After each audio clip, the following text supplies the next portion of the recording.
وَإِذَا سَأَلَكَ عِبَادِي عَنِّي فَإِنِّي قَرِيبٌ أُجِيبُ دَعْوَةَ الدَّاعِ إِذَا دَعَانِ.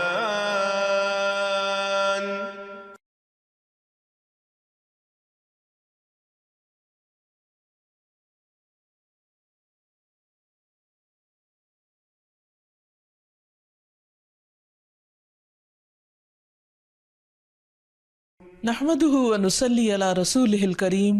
اما بعد فاعوذ بالله من الشيطان الرجيم بسم الله الرحمن الرحيم رب اشرح لي صدري ويسر لي امري واحلل عقدة من لساني يفقهوا قولي. ناظرین، پروگرام دعا کیجئے کے ساتھ ہم آپ کی خدمت میں حاضر ہیں. انشاءاللہ العزیز اس پروگرام میں ہم مختلف مواقع اور مختلف لوگوں کے لیے کی جانے والی دعاؤں کے بارے میں بات کریں گے. آج کے اس ابتدائی پروگرام میں ہم دعا کے آداب اور قبولیت کے مواقع وغیرہ کے موضوع پر بات کریں گے. دعا کیا ہے؟ دعا بندے کی اپنے رب سے التجا ہے، فریاد ہے، اس بات کا اظہار ہے کہ اے رب، میں محتاج ہوں، میں فقیر ہوں، اور تو داتا ہے، تو دینے والا ہے. سارے خزانوں کی کنجیاں تیرے ہاتھ میں ہے، تیرا دروازہ دن رات کھلا رہتا ہے. تو سب کی سنتا ہے، ہر وقت سنتا ہے. تو دل ہی دل میں پکارے جانے والی دعائیں بھی سنتا ہے اور زور سے بولی جانے والی بھی. دعا انسان کی تمناؤں کے لب پر آنے کا نام ہے. جیسے علامہ اقبال نے بہت خوبصورتی سے کہا تھا کہ لب پہ آتی ہے دعا بن کے تمنا میری، کہ میری تمنائیں، میری آرزوئیں، میرے اندر کی خواہشات اور میری ضروریات، ان سب کو پورا کرنے کے لیے اے رب میری کوششیں کافی نہیں. ان کی تکمیل کے لیے میں تیرے سامنے ہاتھ پھیلاتا ہوں اور میں تجھ سے ہی دعا کرتا ہوں. حضرت زکریا علیہ السلام نے بہت خشوع کے ساتھ اور بہت یقین کے ساتھ اپنے رب سے کہا تھا کہ وَلَمْ أَكُمْ بِدُعَائِكَ رَبِّ شَقِيًّا، کہ تجھ سے دعا مانگ کر اے رب میں کبھی بدبخت رہا ہی نہیں، نامراد رہا ہی نہیں. یعنی تو ضرور سنتا ہے، تو میری بھی سنے گا. اسی وجہ سے ہم دیکھتے ہیں کہ وہ ایک طویل عرصے تک اولاد کی محرومی کے باوجود کبھی مایوس نہیں ہوئے، اپنے رب کو پکارتے رہے، مانگتے رہے، حتیٰ کہ ان کی دعا سن لی گئی. کیونکہ دعا کی قبولیت میں یہ بات ہمیشہ یاد رہے کہ اللہ سبحانہ وتعالی اپنی خاص حکمت کے تحت یہ جانتا ہے کہ کس بندے کو کب کیا چیز عطا کی جانی چاہیے. تو آئیے ابتدا میں ہم دیکھتے ہیں کہ دعا مانگتے کیسے ہیں، دعا کا ادب کیا ہے، سلیقہ کیا ہے. کیونکہ یہ ایک انتہائی کمزور اور عاجز انسان کے الفاظ اس کے عظیم رب کی بارگاہ میں اٹھتے ہیں، تو پھر یہ کیسے ہونے چاہیے تاکہ دعائیں قبول ہو جائیں. تو اس سلسلے میں سب سے پہلی بات تو یہ ہے کہ انسان کو دعا مانگتے وقت پوری توجہ اور پورے خشوع اور خضوع کا مظاہرہ کرنا چاہیے، کیونکہ اللہ سبحانہ تعالیٰ غافل دل کی دعا نہیں سنتا. دعا مانگنے کے ادب میں سب سے پہلا ادب، سلیقہ اور کرینہ یہ ہے کہ انسان پورے اخلاص کے ساتھ، پوری توجہ کے ساتھ، شوق اور محبت کے ساتھ اپنے رب سے مانگے، پورے یقین کے ساتھ کہ اس کا رب اس کی دعا ضرور سنے گا. قرآن مجید میں اللہ تعالیٰ فرماتے ہیں وَادْعُوهُ مُخْلِصِينَ لَهُ الدِّينَ، اس سے دعا کرو دین کو اسی کے لیے خالص کرتے ہوئے، یعنی صرف اللہ سے مانگو، کسی اور سے نہیں، کیونکہ سب کو دینے والا دراصل وہی ہے. انبیاء ہوں یا اولیاء کرام ہوں یا بزرگان دین ہوں، سب کے سب اسی کے آگے سجدہ ریز ہوتے ہیں اور اسی کو پکارتے ہیں. نبی صلی اللہ علیہ وسلم صبح سے شام تک ہر موقع پر اپنے رب کو پکارا کرتے تھے، اور وہ تمام دعائیں احادیث کی کتابوں میں ہمیں صحیح سند کے ساتھ ملتی ہیں کہ کس طرح آپ صلی اللہ علیہ وسلم صبح بستر سے اٹھتے وقت اپنے رب کو پکارتے، پھر نماز میں کون کون سی دعائیں مانگتے، پھر اسی طرح کھانا کھانے سے پہلے، کھانا کھانے کے بعد، یہاں تک کہ اگر چھینک آئے تو اس وقت کیا پڑھا جائے، اور اسی طرح رات کو سوتے وقت اور بے شمار مواقع کی دعائیں، اور اس کے علاوہ بھی نبی صلی اللہ علیہ وسلم کی دعائیں بہت ہی خوبصورت انداز میں مختلف کتابوں میں ہمیں ملتی ہیں، جس سے ہمیں دعا مانگنے کا سلیقہ اور ادب پتہ چلتا ہے، کیونکہ نبی صلی اللہ علیہ وسلم اللہ کے محبوب تھے، اور کس طرح اللہ کے محبوب نے اپنی عاجزی اور انکساری کا اظہار اپنے رب کے حضور کیا ہے، وہ ہمارے لیے ایک بہترین نمونہ ہے۔ پھر دعا مانگنے کے ادب میں ایک اہم ترین ادب یہ ہے کہ انسان توجہ سے مانگے۔ حدیث میں آتا ہے کہ اللہ سبحانہ وتعالی غافل دل کی دعا نہیں سنتا، یعنی انسان جب مانگے تو واقعی اس کو یہ معلوم ہو کہ وہ کیا مانگ رہا ہے، اور پھر تضرع اور عاجزی کے ساتھ بار بار اصرار کر کے مانگے، یہ نہ کہے کہ اے رب تو چاہے تو دے دے اور تو نہیں چاہتا تو نہ دے، نہیں، بلکہ پورے یقین کے ساتھ اپنے رب سے مانگے، اور اس بات کا بھی پورا یقین ہونا چاہیے کہ رب دعا سنتا ہے، کیونکہ وہ دیتا ہے۔ رب نہ سوتا ہے، نہ اس کو اونگ آتی ہے، نہ اس کو نیند آتی ہے، اور اس کو دینے کے لیے کسی سے مشورے کی بھی ضرورت نہیں ہوتی، کوئی اس پر جبر نہیں کر سکتا، کسی کا اس پر زور نہیں۔ اس لیے انسان جب اس سے مانگے تو یہ سوچ کے مانگے کہ اس کو دینے میں پورا پورا اختیار ہے اور وہ میری دعا بھی ضرور سنے گا۔ پھر اسی طرح انسان اپنی عاجزی اور مسکنت کا اظہار کرے، مانگتے وقت انسان اپنے اندر کو بالکل تکبر سے خالی کر لے اور یہ سمجھے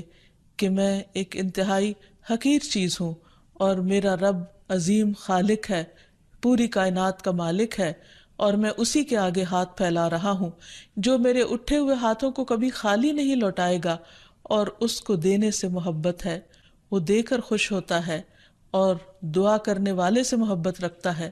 اور جو دعا نہیں کرتا اللہ تعالیٰ اس سے ناراض ہوتا ہے۔ اللہ سبحانہ وتعالیٰ قرآن مجید میں خود فرماتے ہیں وَقَالَ رَبُّكُمُ ادْعُونِي أَسْتَجِبْ لَكُمْ، تمہارا رب کہتا ہے مجھ سے دعا مانگو، ادعونی استجب لکم، میں تمہاری دعائیں قبول کروں گا۔ اس لیے رب کے وعدے پر یقین کرتے ہوئے ہمیں دعا کرتے رہنا چاہیے۔ پھر اسی طرح یہ ہے کہ دعا میں عاجزی اور انکساری کے ساتھ ساتھ گریہ وزاری بھی ہونی چاہیے، جس طرح نبی صلی اللہ علیہ وسلم بدر کے موقع پر اللہ سبحانہ وتعالیٰ کے حضور آہوزاری کے ساتھ دعائیں کر رہے تھے۔ اس سلسلے میں روایت میں آتا ہے کہ نبی صلی اللہ علیہ وسلم قبلہ رخ ہو کر گڑ گڑا کے دعا کر رہے تھے کہ اے اللہ میرے لیے اپنے کیے ہوئے وعدے کو پورا فرما، اے اللہ اپنے وعدے کے مطابق عطا فرما، اے اللہ اگر اہل اسلام کی یہ جماعت ہلاک ہو گئی تو زمین پر تیری عبادت نہ کی جائے گی۔ اور پھر اس قدر عاجزی و زاری تھی کہ حضرت ابوبکر صدیق رضی اللہ تعالیٰ عنہ نے جب آپ کو دیکھا تو پیچھے سے آ کر آپ سے چمٹ گئے اور کہنے لگے کہ اے اللہ کے نبی اب بہت کافی ہو چکا، آپ نے اپنے رب سے بہت کچھ مانگ لیا، اللہ تعالیٰ آپ سے کیے ہوئے وعدے کو ضرور پورا کرے گا۔ پھر اسی طرح یہ ہے کہ انسان دعا میں تکرار کرے، یہ نہ ہو کہ ایک بار مانگے، دو بار مانگے اور اس کے بعد تھک کر بیٹھ جائے اور یہ کہے کہ میری دعا تو سنی نہیں جاتی، اس لیے دعا مانگنے کا فائدہ نہیں۔ ہم دیکھتے ہیں کہ کس طرح انبیاء علیہم السلام مسلسل دعائیں مانگتے رہے، اصرار کے ساتھ مانگتے رہے۔ اس سلسلے میں ہمیں رسول اللہ صلی اللہ علیہ وسلم کی ایک حدیث سے بھی پتہ چلتا ہے کہ جب اصرار کے ساتھ اور تکرار کے ساتھ انسان دعا کرتا ہے تو اس کا کیا فائدہ ہوتا ہے۔ آپ صلی اللہ علیہ وسلم نے فرمایا جس شخص نے 3 مرتبہ اللہ تعالیٰ سے جنت مانگی، جنت اس کے لیے دعا کرنے لگتی ہے کہ اے اللہ اسے جنت میں داخل کر دے، اور جو شخص 3 مرتبہ دوزخ سے پناہ مانگے تو دوزخ اس کے لیے دعا کرنے لگتی ہے کہ یا رب اس شخص کو دوزخ سے پناہ دے۔ پھر اسی طرح یہ ہے کہ انسان کو چاہیے کہ انسان مانگنے کے انداز میں ہاتھ اٹھا کر اللہ تعالیٰ سے مانگے، کیونکہ اللہ سبحانہ وتعالیٰ بہت حیا والا ہے، بہت کرم فرمانے والا ہے۔ اس کو اس بات سے شرم آتی ہے کہ اس کا کوئی بندہ اس کے آگے ہاتھ پھیلائے اور پھر اللہ تعالیٰ ان ہاتھوں کو خالی لوٹا دے۔ وہ سب سے بڑا بادشاہ ہے، حقیقی بادشاہ، مالک کائنات، سارے خزانوں کا مالک، وہ کبھی بھی اپنے بندے کو خالی ہاتھ نہیں لوٹاتا۔ ہاں یہ ضرور ہے کہ کبھی وہ انسان کو فوراً مل جاتا ہے جو انسان اپنے لیے طلب کرتا ہے، اور کبھی ایسا ہوتا ہے کہ اس سے بہتر کچھ اور عطا کر دیا جاتا ہے، یا اس سے کوئی آنے والی مصیبت ٹال دی جاتی ہے، یا پھر آخرت میں اس کے لیے اس دعا کے اجر کو ذخیرہ کر دیا جاتا ہے، جسے دیکھ کر انسان تمنا کرے گا کہ کاش دنیا میں اس کو اپنی دعاؤں کے صلے میں کچھ بھی نہ ملا ہوتا۔ پھر اسی طرح یہ ہے کہ دعا کرتے وقت انسان کو حمد و ثنا کے ساتھ آغاز کرنا چاہیے، یعنی اللہ سبحانہ وتعالیٰ کی تعریف کرنی چاہیے، نبی صلی اللہ علیہ وسلم پر درود شریف پڑھنا چاہیے، اور اس کے بعد اپنی عرض رکھنی چاہیے۔ تو جس دعا کے آگے پیچھے درود شریف پڑھ لیا جائے وہ دعا بھی قبول ہوتی ہے۔ فضالہ بن عبید رضی اللہ عنہ سے روایت ہے کہ ایک مرتبہ رسول اکرم صلی اللہ علیہ وسلم تشریف فرما تھے۔ ایک شخص آیا اور اس نے نماز پڑھی، پھر کہنے لگا اے اللہ مجھے بخش دے اور مجھ پر رحم کر۔ تو رسول اللہ صلی اللہ علیہ وسلم نے فرمایا اے نمازی، تو نے جلدی کی، جب نماز پڑھ چکو تو بیٹھے رہو، اللہ کی اس طرح حمد و ثنا بیان کرو جیسا کہ اس کا حق ہے، پھر مجھ پر درود بھیجو، پھر اس سے دعا کرو، یعنی یہ دعا مانگنے کا ادب اور سلیقہ ہے۔ پھر اسی طرح یہ ہے کہ انسان کی دعاؤں کی قبولیت میں بعض اوقات اس کے گناہ حائل ہوتے ہیں، اور جب انسان استغفار کرتا ہے، توبہ کرتا ہے، تو دروازے کھل جاتے ہیں۔ اسی لیے انسان جب دعا کرے تو اس کے ساتھ ساتھ اپنے رب سے توبہ اور استغفار کرے۔ پھر اسی طرح دعا کرنے کے ادب میں سے ایک چیز یہ بھی ہے کہ انسان جب دعا کرنا شروع کرے تو سب سے پہلے اپنے لیے دعا کرے، پھر اپنے قریبی لوگوں کے لیے دعا کرے، اور پھر تمام لوگوں کے لیے دعا کرے۔ جیسے حضرت ابراہیم علیہ السلام کی دعا میں آتا ہے ربنا اغفر لی ولوالدی وللمؤمنین یوم یقوم الحساب، کہ اے ہمارے رب مجھے بخش دے اور میرے والدین کو بخش دے اور تمام مومنوں کو بخش دے جس دن حساب کتاب قائم ہو۔ پھر اسی طرح دعا مانگنے کے آداب میں سے یہ بھی ہے کہ انسان جامع الفاظ کے ساتھ، بہترین الفاظ کے ساتھ دعا مانگے، اور اس سلسلے میں ہم دیکھتے ہیں کہ نبی صلی اللہ علیہ وسلم سے بڑھ کر کس کے الفاظ جامع ہو سکتے ہیں، کمپریہنسو، کہ کم الفاظ میں زیادہ بڑی چیزیں مانگی گئی ہیں۔ اس لیے ہمیں مسنون دعاؤں کو یاد کرنے اور ان کو پڑھنے کا بھی اہتمام کرنا چاہیے۔ نبی صلی اللہ علیہ وسلم کو جو خاص چیزیں عطا کی گئی تھی ان میں سے ایک چیز جوامع الکلم تھی، جس کے بارے میں آپ نے فرمایا اوتیت جوامع الکلم، مجھے جامع بات کہنے کی صلاحیت بخشی گئی ہے، یعنی کم الفاظ میں زیادہ بڑا مضمون۔ پھر اسی طرح انسان کو اپنے نیک اعمال کو وسیلہ بنا کر دعا کرنی چاہیے۔ اگر زندگی میں انسان نے خالصتاً اللہ تعالیٰ کے لیے کچھ کام کیا ہو تو مشکل وقت میں، تکلیف کے وقت میں، پریشانی کے وقت میں انسان اپنے رب کے سامنے اس نیک عمل کا ذکر کر کے اس کے وسیلے سے دعا کرے۔ جیسے ہمیں ایک حدیث سے پتہ چلتا ہے کہ کچھ لوگ کہیں سفر پر جا رہے تھے تو راستے میں بارش شروع ہو گئی، بارش سے بچنے کے لیے انہوں نے غار میں پناہ لی، تو اتنے میں ایک بڑا پتھر لڑک کر غار کے دروازے کے آگے آ گرا اور غار کا دروازہ بند ہو گیا، اور اس طرح وہ باہر نہیں نکل پا رہے تھے۔ تو اس وقت ان تینوں نے آپس میں یہی سوچا کہ ہم اپنے اس عمل کو سامنے رکھ کر اللہ تعالیٰ سے دعا کرتے ہیں جو خالصتاً ہم نے اللہ تعالیٰ کی رضا کے لیے کیا۔ تو بہرحال تینوں نے اپنے اپنے نیک عمل کا ذکر کیا، جس کی بدولت ان کی دعا قبول ہو گئی اور غار کے پتھر ہٹ گیا جو کہ بظاہر ناممکنات میں سے تھا، اور اس طرح وہ لوگ وہاں سے نکل آئے، ادروائز ان کی زندگی بھی خطرے میں تھی۔ پھر اسی طرح یہ ہے کہ اللہ تعالیٰ کے خوبصورت ناموں کو وسیلہ بنا کر دعا کرنی چاہیے۔ قرآن مجید میں آتا ہے وَلِلَّهِ الْأَسْمَاءُ الْحُسْنَى فَادْعُوهُ بِهَا، اور اللہ کے لیے ہیں اچھے اچھے نام، بس اسے پکارو ان ناموں کے ذریعے، یعنی ان کے وسیلے سے۔ تو اللہ سبحانہ وتعالیٰ کے نام مختلف دعاؤں کے آخر میں بھی آتے ہیں، اور اس کے علاوہ اللہ تعالیٰ کے ان سارے ناموں کو پڑھ کر بھی دعا کی جا سکتی ہے، یا پھر کسی خاص نام کے ساتھ بھی اس کو پکارا جا سکتا ہے۔ جیسے عموماً ہم یا اللہ تو کہتے ہی ہیں، یا پھر یا رب، یا رحمان، یا رحیم، یا کریم، یا ذی الجلال والاکرام، یا حی یا قیوم برحمتک استغیث۔ ان اچھے اچھے ناموں کے ساتھ اللہ تعالیٰ کو بار بار پکار کر دعا کرنے سے دعا قبول ہوتی ہے۔ پھر اسی طرح اگر کوئی شخص باوضو دعا کرتا ہے تو اس کی دعا بھی قبول ہوتی ہے۔ اس سلسلے میں ہم دیکھتے ہیں ابو عامر رضی اللہ عنہ جب شہید ہوئے تو ابو موسیٰ اشعری رضی اللہ عنہ نے آ کر نبی صلی اللہ علیہ وسلم کو اس کی خبر دی، اور کہا کہ ابو عامر نے کہا تھا کہ آپ صلی اللہ علیہ وسلم سے کہنا کہ میرے لیے استغفار کریں۔ آپ نے پانی طلب فرمایا، وضو کیا، پھر ہاتھ اٹھا کر دعا کی، اے اللہ عبید ابو عامر کی مغفرت فرما۔ پھر اسی طرح دعا کی قبولیت کے آداب میں سے ایک ادب یہ بھی ہے کہ انسان حلال رزق کا اہتمام کرے۔ نبی اکرم صلی اللہ علیہ وسلم نے ایک شخص کا ذکر کیا کہ وہ طویل سفر کرتا ہے، پریشان حال ہے اور خاک آلود ہے اس کے بال اور اس کا لباس، اور وہ بہت تھکا ہوا ہے اور اپنے ہاتھ آسمان کی طرف اٹھا کر کہتا ہے یا رب یا رب، لیکن اس کی دعا کہاں سے قبول کی جائے؟ اس کا کھانا بھی حرام کا، اس کا پہننا بھی حرام کا، اور وہ حرام پر ہی پرورش پایا، تو اس کی دعا کہاں سے قبول ہو؟ تو اس سے یہ پتہ چلتا ہے کہ انسان اگر یہ چاہتا ہے کہ اس کی دعائیں قبول ہوں تو وہ اپنے کھانے پینے اور اپنے لباس اور اپنی زندگی میں بھرپور طریقے سے حلال کا اہتمام کرے۔ پھر اسی طرح یہ ہے کہ دعا میں تصنع اور تکلف سے پرہیز کرنا چاہیے۔ اس سلسلے میں ایک حدیث میں آتا ہے، ابن عباس فرماتے ہیں کہ دعا میں قافیہ بندی سے پرہیز کرتے رہنا، کیونکہ میں نے رسول اللہ صلی اللہ علیہ وسلم اور آپ کے صحابہ کو دیکھا ہے کہ وہ ہمیشہ اس سے اجتناب کرتے تھے، یعنی اس سے بچا کرتے تھے۔ پھر اسی طرح دعا میں مبالغے سے بھی پرہیز کرنا چاہیے۔ نبی صلی اللہ علیہ وسلم نے فرمایا عنقریب اس امت میں ایسے لوگ آئیں گے جو طہارت اور دعا میں مبالغہ کریں گے، یعنی حد سے زیادہ لمبی دعائیں کریں گے، کیونکہ دعا اس وقت تک انسان کو کرنی چاہیے جب تک اس کا خشوع و خضوع قائم رہے اور واقعی وہ اللہ سے دعا کر رہا ہو۔ لیکن صرف